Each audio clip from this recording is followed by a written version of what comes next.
আপনার কি কাশি? অনেক ঠান্ডা লাগছে ভাই, জানো না? এই যে আমার হচ্ছে গ্যাসের ইয়া কি এটা হচ্ছে আমার এই যে কাশির ওষুধ, কাশির সিরাপ। একটু খান, আপনার কাশটা ভালো হয়ে যাবে, একটু খান।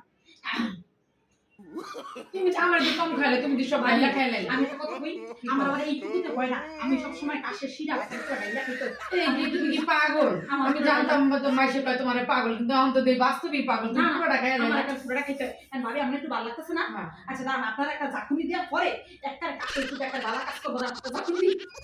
এই কি করো তুমি? একটু পাগল নাকি? ডাক্তার কি বলছে যে আমার পেশেন্ট জাগাইতে? আমি শুনেন ডাক্তার আমার বুঝতে পারি, ডাক্তার আমারে কইছে যে এটা ডাক্তার আমার যখন কইছে আমি কান দিয়া মুখ দিয়া শুনছি। কি কইছে শুনেন? ও থুকু থুকু কান দিয়া শুনছি।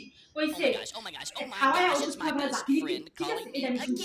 আল্লাহ, এটা তুমি পাগল নাকি? পেশেন্টের কি জাগাইতে বলছে? বলছে যে ওষুধ লইয়া হাতে জাগাইতে। পেশেন্টের জাগাইতে আমি তো জানতাম তুমি পাগল। আসলে আপনারা আরেকবার জাকালে পরে আপনি আমার কথা শুনতে হবে। এই তুমি কি করো? কি করো? হ্যাঁ, তুমি কি আসলে পাগল? তো আমি বিলে তো পাগল। আসলে তোমার তো তুমি পাগল। তুমি কি আমার মাইরা লাইবা? তুমি আমার মারানো লেগে আনছো? ডাক্তার তো বলে ডাক্তার এটা কইছে, ডাক্তারে কইছে যে পেশেন্ট জাগাইতে না, কইছে ওষুধ খাওয়ার আগে, পেশেন্টের খাওয়ার আগে ওষুধ জাগায় খাইতে কইছে। তুমি তো মানুষ মাইরা লানোর বুদ্ধি রইছো। আপনি বেশি বুঝেন। আমি বেশি বুঝি, আমি ঠিকই বুঝছি। এত বড় সিরাপটা খাওয়াই দিলাম। তুমি আবার নিজে এত বেশি রাত খাইছো, আবার আমার মারানো লেগে আনছো। সরম থেকে বেশি কথা লইয়া বইছো। উপকার করে মানুষের উপকার করা একারে এক বোতল সিরাপ খাওয়াই দিলাম, আমার কাম মেরে নিতেছে।